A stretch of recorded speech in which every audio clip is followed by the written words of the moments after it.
This week on Jerusalem Dateline, 1 year after the Abraham Accords, relations are blossoming while the threat of Iran is growing. And the Taliban is gaining ground as U.S. troops leave Afghanistan. What will it mean for Israel and the Middle East? Plus, the prophetic significance of the Abraham Accords. All this and more this week on Jerusalem Dateline.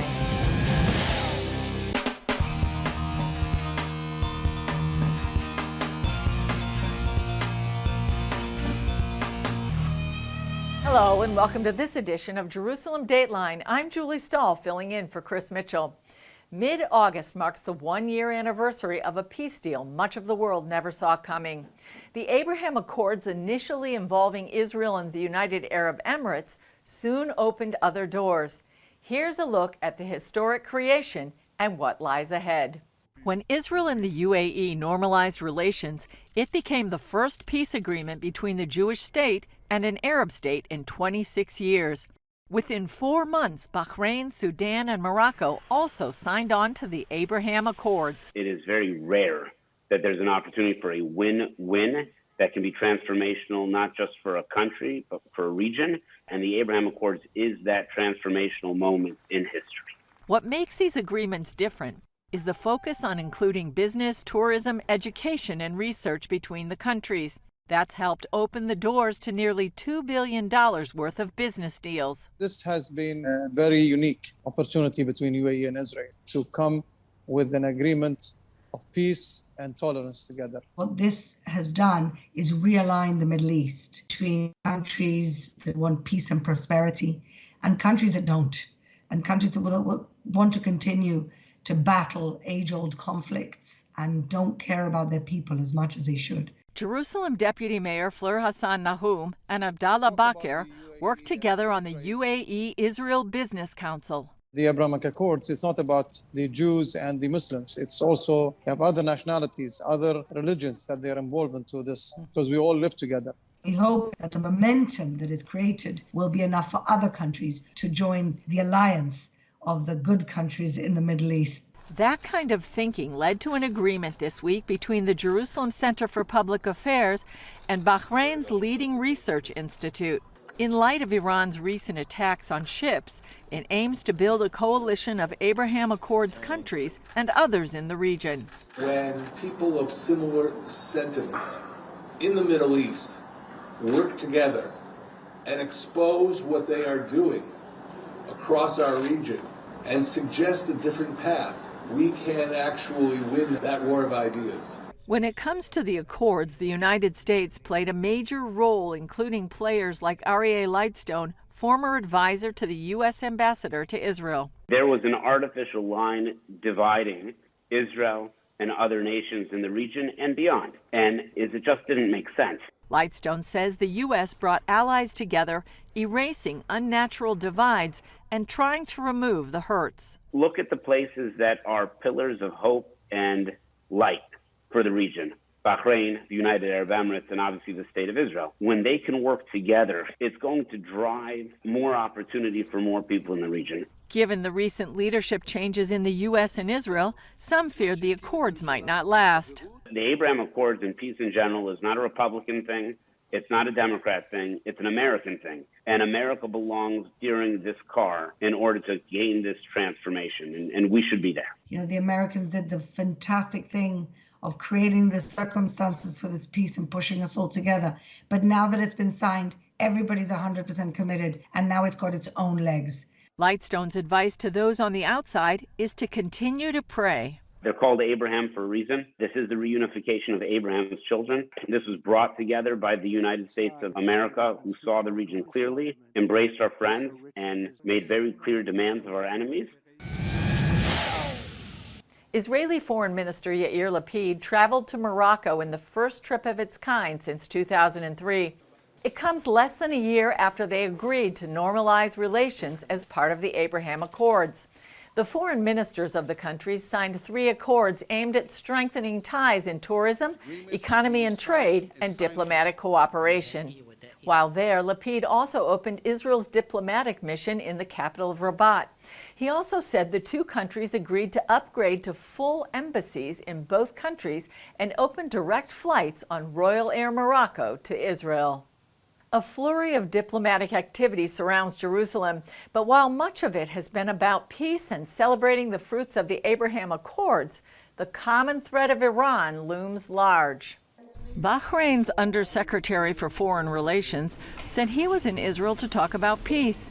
He signed accords with 3 Israeli think tanks, but he told the Jerusalem Post that Israel and Bahrain are collaborating on the Iran threat.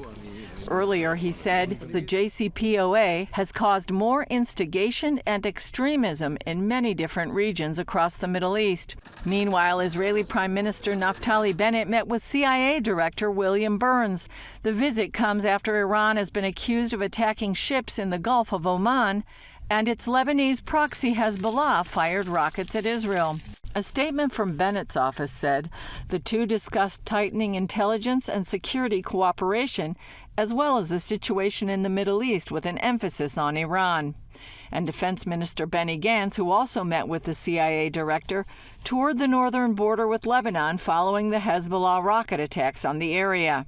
Gantz said the crisis in Lebanon is devastating and Israel is ready to help, but Israel won't allow the tragedy to cross the border. We are all well aware of Hezbollah's attempts to exploit the situation at the expense of the safety and livelihoods of Lebanese citizens under the direct influence of Iran. Former Israeli ambassador to the U.S., Michael Oren, says Hezbollah is taking advantage of the situation. Israel's response to an attack by Hezbollah has always been to then respond against Lebanon, against the host country, by hitting its utilities, hitting its gas lines, hitting its airport, closing down its electricity. But Israel can't bomb Lebanon back to the Stone Age anymore, because Lebanon is in fact in the Stone Age right now. And were Israel to attack Lebanon now, we would be condemned internationally. Oren says Israel needs to go after what he called the head of the snake. I detest this notion that we have to play by Iran's game. Iran has proxies like Hamas, like Hezbollah. They fire rockets at us. We fire rockets back at the proxies. I think it's about time we start striking back at the boss, striking Iran's interests, its oil refineries, striking where we have to strike. Gantz says Iran is the greatest regional threat, and the world cannot allow it to obtain nuclear weapons. We will continue to defend ourselves against the Iranian attempt to become an existential threat of the State of Israel and to transfer advanced munitions to its proxies on our borders. We will operate in the time and place and via the means that we will determine. Coming up, radical Taliban gains ground as U.S. troops pull out of Afghanistan. What will it mean for Israel and the Middle East?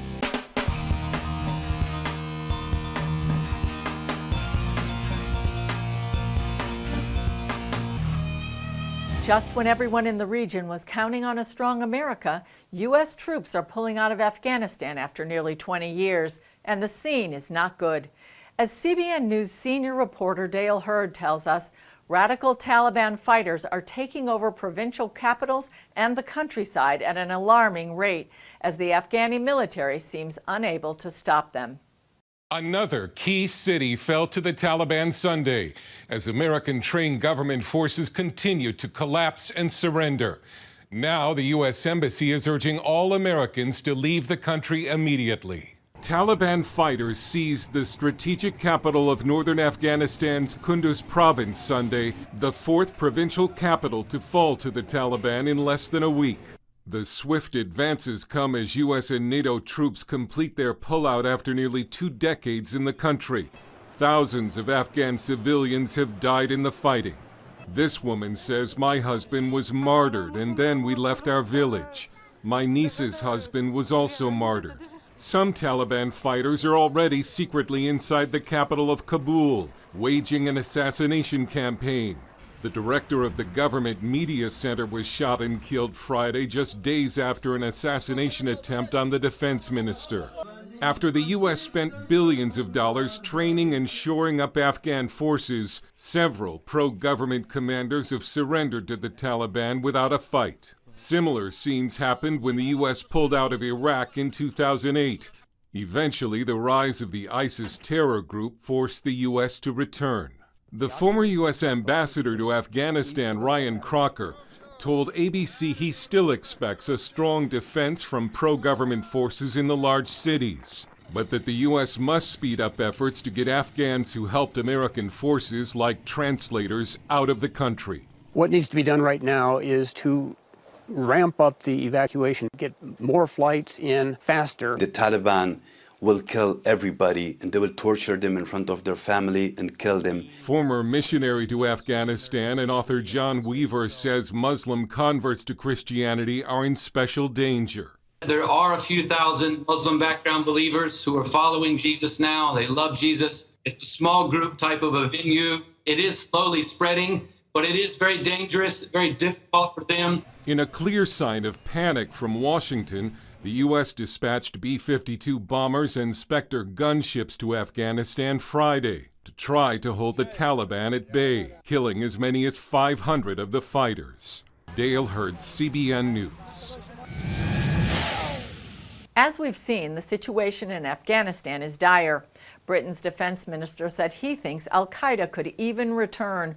Take a look at what experts in Israel are saying. The U.S. pullout from Afghanistan is sending the wrong message to the Middle East and others like China, Russia, Iran, and Turkey. The fact that the United States is leaving will empower groups like the Taliban or other extremists.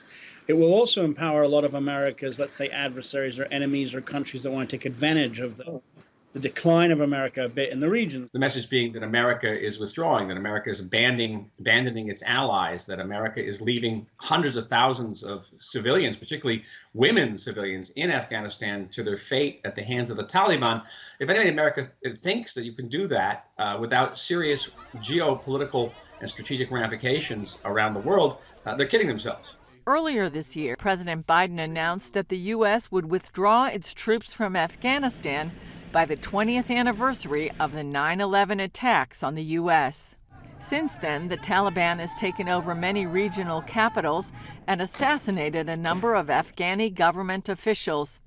An added element, according to author Seth Frantzman, is how the Taliban was welcomed in other countries long before the pullout. The Taliban is ostensibly a terror army, and yet the Taliban was being hosted by China, Russia, Qatar, Turkey. I mean, all these different places were kind of open to talking to them. And I think what happens when the international community, let's say, gives a red carpet or whitewashes these types of groups, I think that's concerning to Israel. Middle East expert Michael Oren says it will embolden others outside the region, too. I think that China will make conclusions about its position in the South China Sea vis-a-vis Taiwan, the Russians about their position in the Middle East and Eastern Europe and Ukraine. I think that it is human nature when people see a formerly very strong person withdrawing, they see a vacuum. And vacuums, are abhorred by nature, but also by international relations, and they will fill up these vacuums. Meanwhile, as the Taliban gobbles up ground, many are asking what happened to the military mission and billions spent training and beefing up Afghan security forces. Up next, an Israeli technology that makes water out of air and friends out of enemies.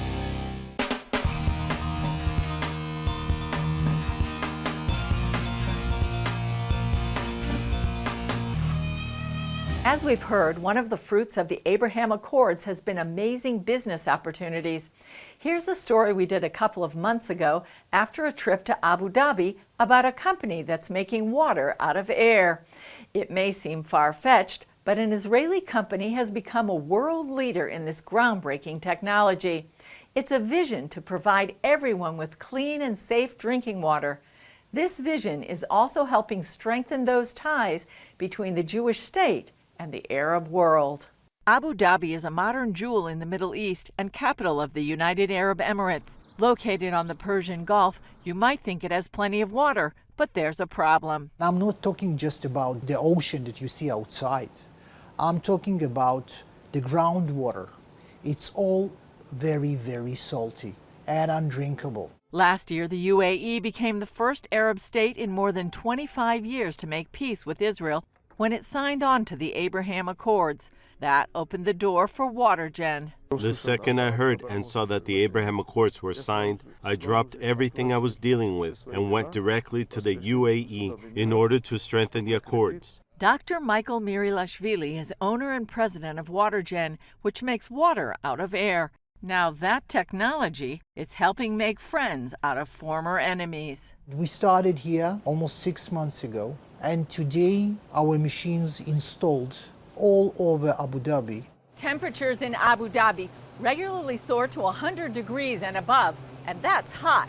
But this WaterGen machine here in the Al Fay Park gives water and refreshment to those who come to enjoy and play. The United Arab Emirates is very, very similar to Israel because it's a relatively young country that is located in the middle of the desert. Now WaterGen and the Emirati company Al Dakra Group have signed a landmark agreement for a water research program.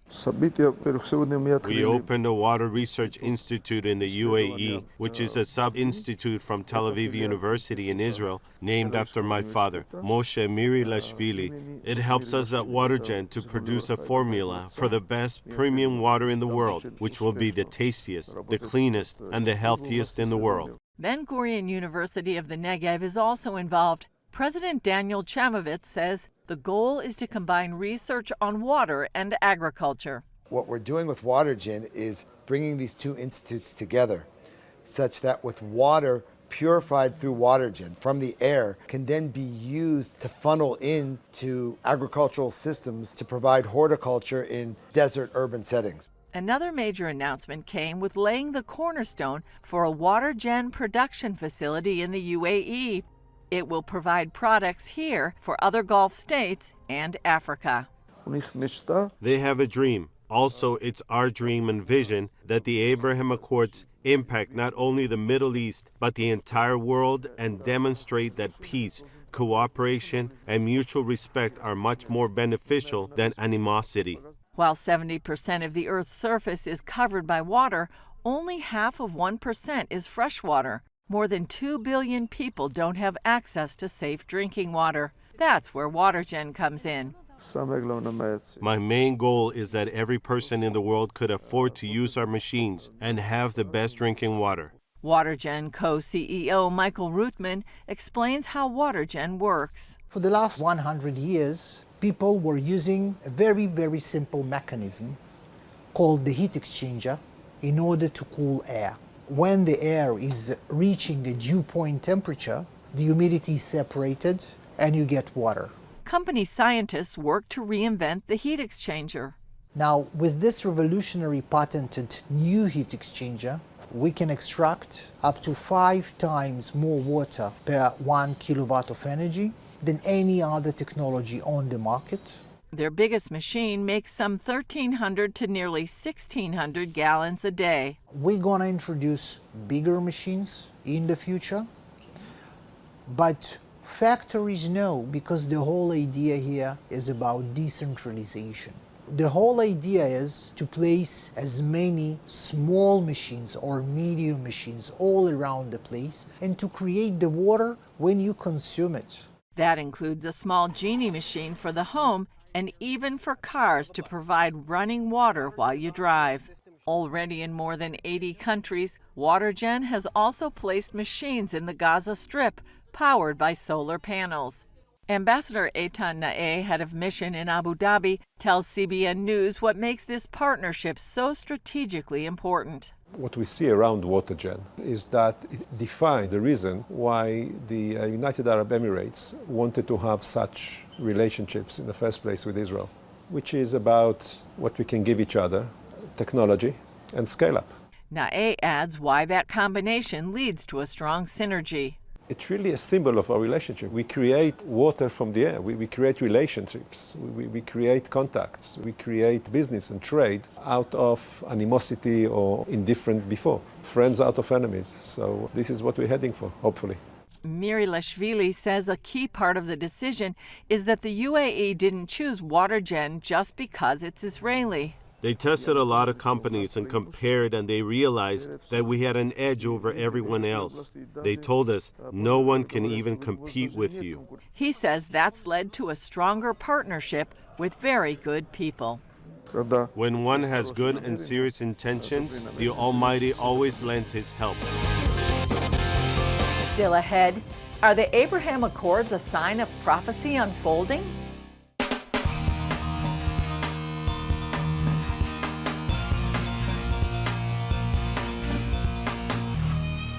The Abraham Accords are named after the biblical patriarch Abraham as a symbol of uniting his sons, Isaac and Ishmael, and their descendants. But is there a prophetic significance? When the Accords first unfolded, author Joel Rosenberg explained to CBN Middle East Bureau Chief Chris Mitchell how he believes the Accords fit into prophecy. We watch in the book of Ezekiel, chapters 38, 39, what's known as the eschatological future war of Gog and Magog, is the Arab states being very calm and quiet towards Israel. Israel reconstructed, peaceful, prosperous, calm, secure, and then a Russian-Iranian-Turkish alliance forming against Israel. The Bible talks about a confederation of nations, including Put, Cush, Persia, Magog, Gomer, and Tubal coming against Israel. Now, I'm not saying the war of Gog and Magog is imminent. I'm saying is the trend lines of peace in the Middle East with a Russian-Iranian-Turkish axis. This is exactly where we're heading. This is the trajectory, and it's something that should cause all Christians to watch carefully and to continue to pray for the peace of Jerusalem. President Erdogan and Iran both have their sights set on Jerusalem. Erdogan said recently he wants to liberate the Al-Aqsa Mosque, and Iran wants to conquer the Holy City. Chris Mitchell, CBN News, Jerusalem. It's important to continue to pray for the peace of the region, for the people and the situation in Afghanistan, and, as the Bible tells us, for the peace of Jerusalem. Well, that's all for this edition. Thanks for joining us. Remember, you can follow us on Facebook, Twitter, Instagram, and YouTube. And you can also access CBN content through our CBN News and other CBN apps. And don't forget to sign up for our email blasts so you can continue to receive all of our exciting CBN content. I'm Julie Stahl. We'll see you next time on Jerusalem Dateline.